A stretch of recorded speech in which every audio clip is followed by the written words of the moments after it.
The Ramayana. Hello, this is Jana, and I'd like to wish you all a very happy Diwali, which, in case you don't know, is the Hindu festival of light. It celebrates the triumph of light over darkness and good over evil. And for Diwali this autumn, we are starting our version of the Indian epic, the Ramayana. We will feature the voices of Tom Ferrance and Bertie. Chapter 1. The Gods Have a Problem. Deep in a dark forest of India, a holy man was hovering slightly off the ground, just above the carpet of leaves. This wise man, known in the ancient Indian language of Sanskrit as a rishi, had once been a king, wealthy and powerful. In old age, he went without food, company, and sleep. After depriving his body and focusing his mind for many years, he had achieved the power of levitation. And as he sat deep in a trance, his body rose into the air. He was not without an audience. Agni, the bright god of the flames, flickered and danced before him. The eyes of animals and birds glinted like stars among the trees as they watched him perform the miracle of mind over matter. His low chant carried throughout the wood.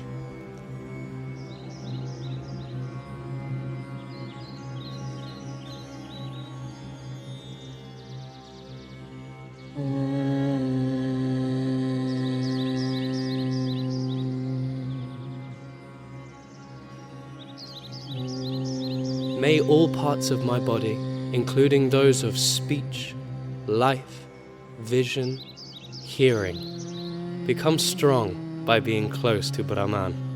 Let there be peace in me. Let there be peace around me. Peace be to the world. Peace to the world. Peace to the world. The mantra was pleasing to the divine ears of the gods and brought harmony to the world. But the chanting sage annoyed some of his neighbours in the forest. His endlessly repeating voice did nothing to soothe them. In fact, it grated on their nerves. These enemies of harmony were demons, known in Sanskrit as Rakshasas. One was Dasharatha, a princess reborn as a winged monster. She had the face of a woman, but her body was feathered, and her hands and feet were clawed.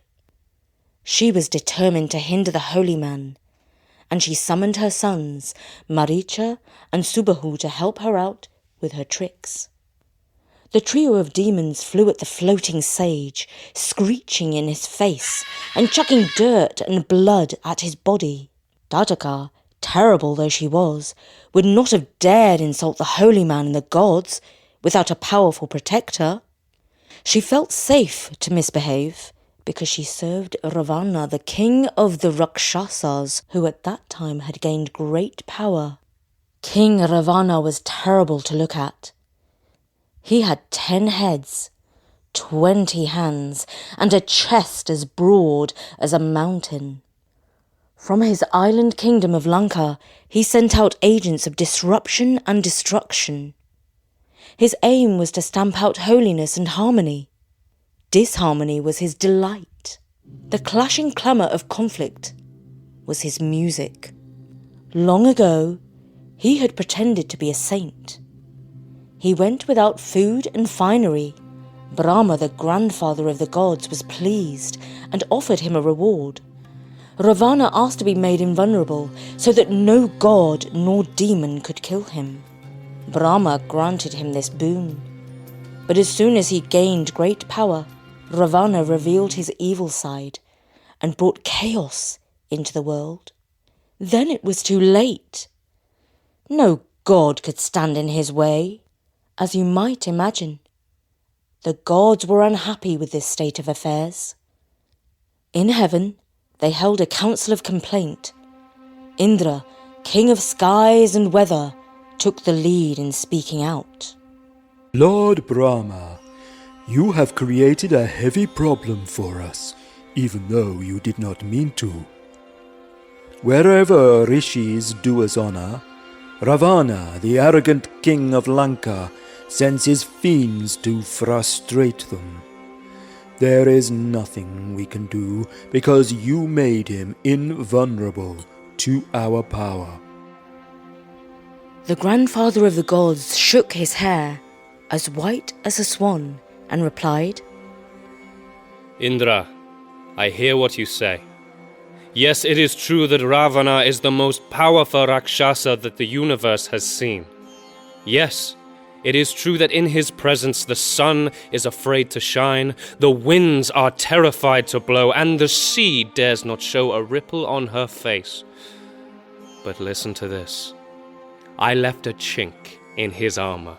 A being so powerful was too arrogant to seek protection from mere humans. This is what we must do. We must send a man to kill him.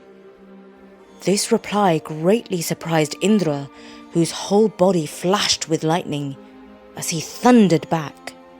Bah! If we sent an army of 1,000,000 puny humans against Ravana, he would just laugh. He would uproot a mountain and hurl it at our heads. While these gods were in uproar, divine Vishnu, his sky-blue skin wrapped in his blazing saffron robe, rode up to the council on his eagle, looking like the sun upon a cloud. The council quietened, because the gods wanted to hear what he had to say. O Brahma, our revered grandfather, you seek a human to destroy the evil Ravana. Permit me to be born to a human mother, and I will complete this deed of destiny. Grandfather Brahma was pleased with this positive response, but he cautioned as follows. Lord Vishnu, your power is too great for one human woman's body to bear. Let your spirit be divided among 3 mothers.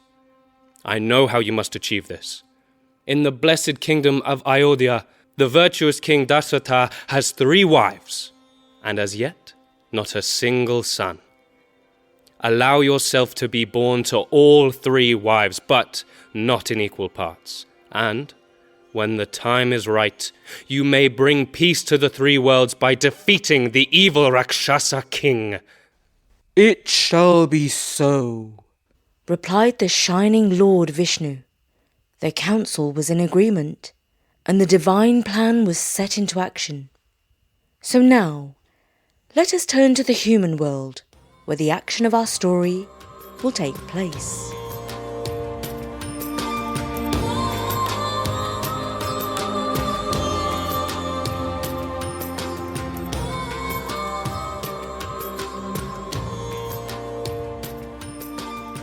There was once a city called Ayodhya. She was as beautiful as a bride on her wedding day. A wide moat and tall walls protected her from enemies. All around her grew gardens and orchards. Her streets were broad and straight. Even the houses of the ordinary people were well built and comfortable. The water tasted as sweet as the juice of sugarcane. The rice was scented with saffron. Ayodhya, Where flowers fall like soft rain from the sky. Ayodhya, Where rivers run like children through the park. Ayodhya, Where maidens move like moonbeams in the eye. Ayodhya, Where rubies burn like fireflies in the dark. Ayodhya, Where the wildest weather is but a gentle breeze. Ayodhya, Where monkeys sing like songbirds in the trees. Ayodhya.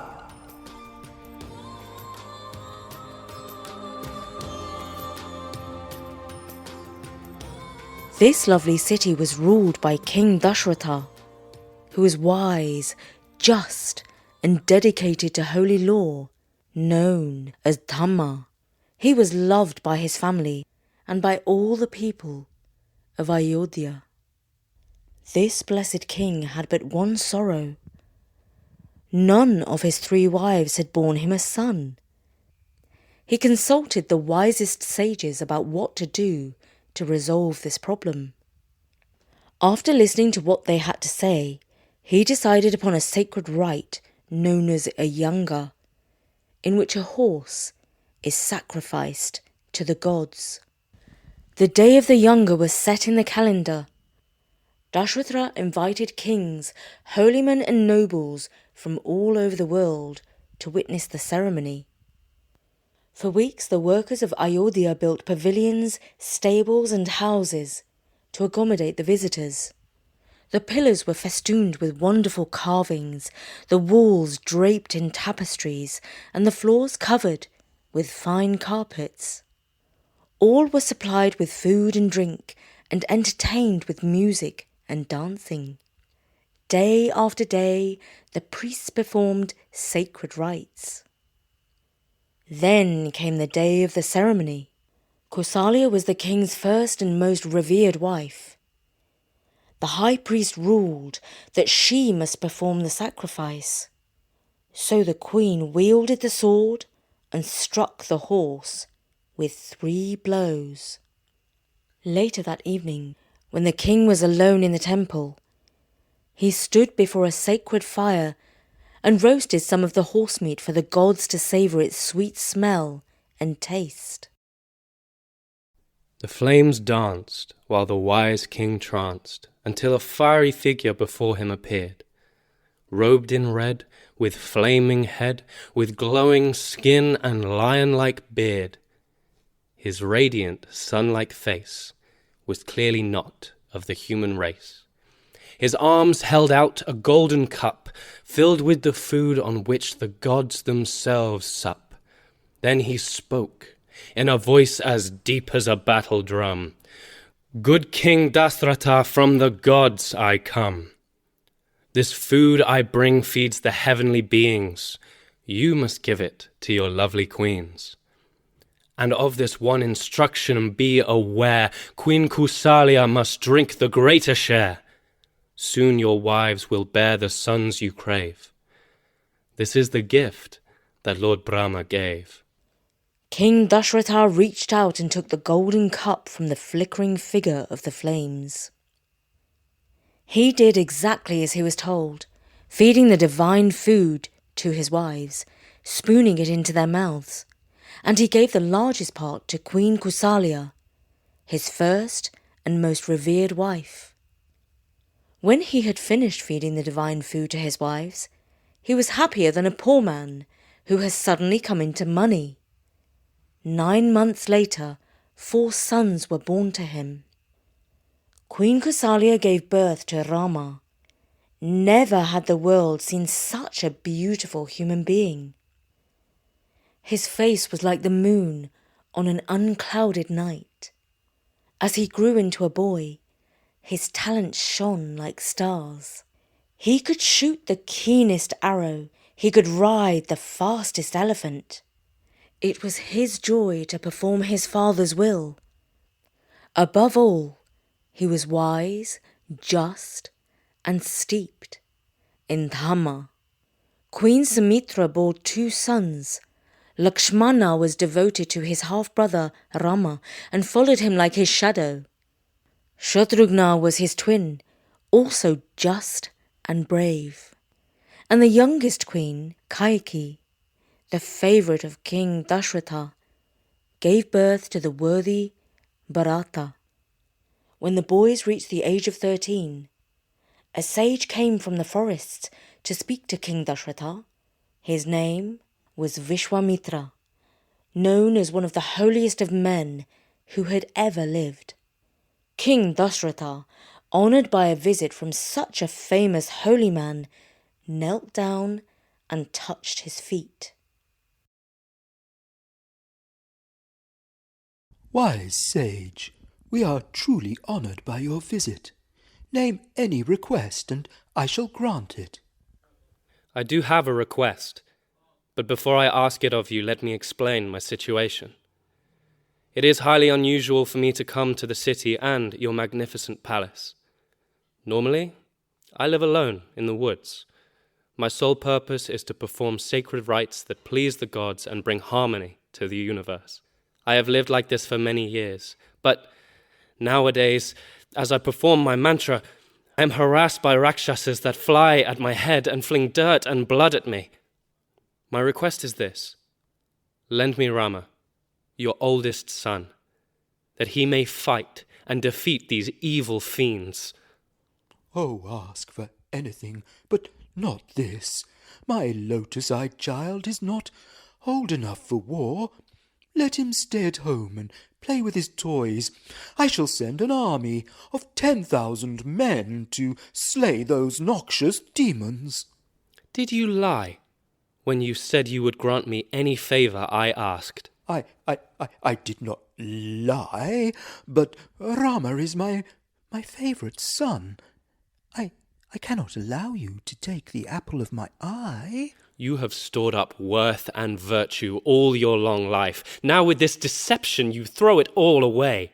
Oh, please, I beg of you, show mercy. Why are you afraid? Do you not know that I will not allow harm to come to Rama? I will instruct him in the use of celestial weapons, the very same used by the gods. And then I shall school him in secret mantras to protect his body.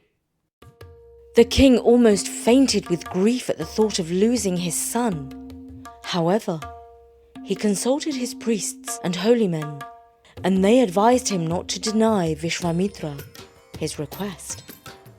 And so finally, he summoned Rama and his brother Lakshmana and gave them instructions to leave for the forest with Vishwamitra and to obey his every instruction. The great sage set out on the road, followed by the two boys with their bows in their hands. They looked like a three-headed cobra as they marched together, in time to the drumbeat of the gods on high. When they had gone a few miles, they came to the meeting point of two great rivers. Vishwamitra spoke softly to lotus-eyed Rama. Dear boy, stop for a while and drink from the waters. And while we are resting, I shall give you two mantras, Bala and Atibala. When you have mastered these mantras, you shall have no equal for beauty, strength, skill, or wisdom. You will never feel tired, for Bala and Atibala are the mothers of all wisdom. Then Rama purified himself by drinking the water and learned the spells from Vishwamitra, who had discovered them through many years of contemplation. When he had received these mantras, Rama shone like the sun. The next day, after performing their morning prayers and rituals, they crossed the river in a boat. Eventually, they reached the edge of a dark forest. Rama turned to the great sage and asked, "What is this forbidding forest? It is filled with the strange screeching sounds and the cries of wild beasts, tigers, bears and wolves." And Vishwamitra replied by relating the story of the Rakshasa who roamed the forest. Her name was Tataka. Her father had been king of the water spirits. She grew up to be tall and beautiful with the strength of 100 elephants. She married a good man and had 2 sons. After her husband died, she fell in love with a wise rishi called Agastya. But he would have nothing to do with her.